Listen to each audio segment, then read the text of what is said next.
L'ajout de Instant 3D dans SolidWorks 2008 a rendu plus graphique que jamais la modélisation 3D.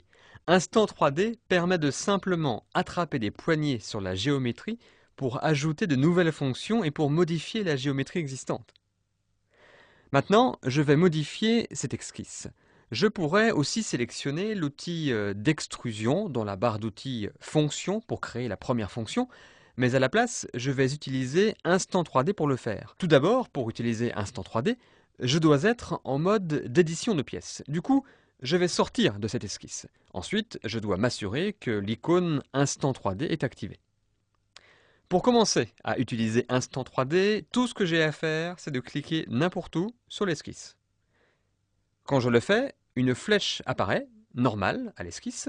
Pour créer de la géométrie, je vais juste cliquer dessus en gardant enfoncé le bouton de la souris et tirer sur la flèche en m'éloignant de l'esquisse.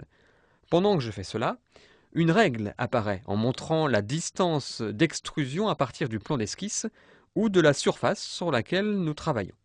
Remarquez que si je déplace mon curseur sur la règle, vous pouvez voir que la dimension augmente par incrément de 5 centièmes. Si je déplace mon curseur à l'extérieur de la règle, la dimension augmente de 1 centième de pouce. Une fois que je suis à la distance désirée, je peux cliquer sur le bouton de la souris de nouveau pour valider la dimension et finir l'extrusion. Quand je le fais, une petite barre d'outils apparaît pour me demander si je souhaite créer une dépouille sur l'extrusion ou d'en faire une découpe. Si je clique l'icône dépouille, toutes les faces seront dépouillées à partir du plan d'esquisse. Ce qui rend Instant 3D si flexible, c'est, maintenant que l'on a de la géométrie, d'y réaliser des modifications. Tout ce que j'ai à faire est de cliquer sur une face, comme l'une de ces faces dépouillées, et je vais voir les dimensions appropriées apparaître. Je clique simplement sur la poignée bleue de la dimension pour changer l'angle de dépouille, la dimension globale, largeur et hauteur. Pour changer la hauteur, je peux aussi juste cliquer sur la face supérieure de l'extrusion et utiliser la poignée de manipulation. Instant 3D permet de faire graphiquement toutes ces modifications vraiment facilement, sans avoir à penser à quelle fonction ou esquisse particulière vous auriez dû modifier dans le cas contraire. Instant 3D fonctionne également main dans la main avec l'outil Esquisse rapide pour créer votre géométrie très rapidement.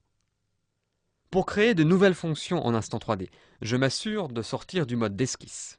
Pour créer une découpe sur le dessus, je clique n'importe où et j'utilise la flèche en la déplaçant vers l'intérieur de la pièce. Pour extruder la base, je clique sur le rectangle du bas et je déplace la flèche de nouveau. Et si je clique sur la face du bas de la découpe, vous avez peut-être remarqué que les autres poignées de manipulation apparaissent.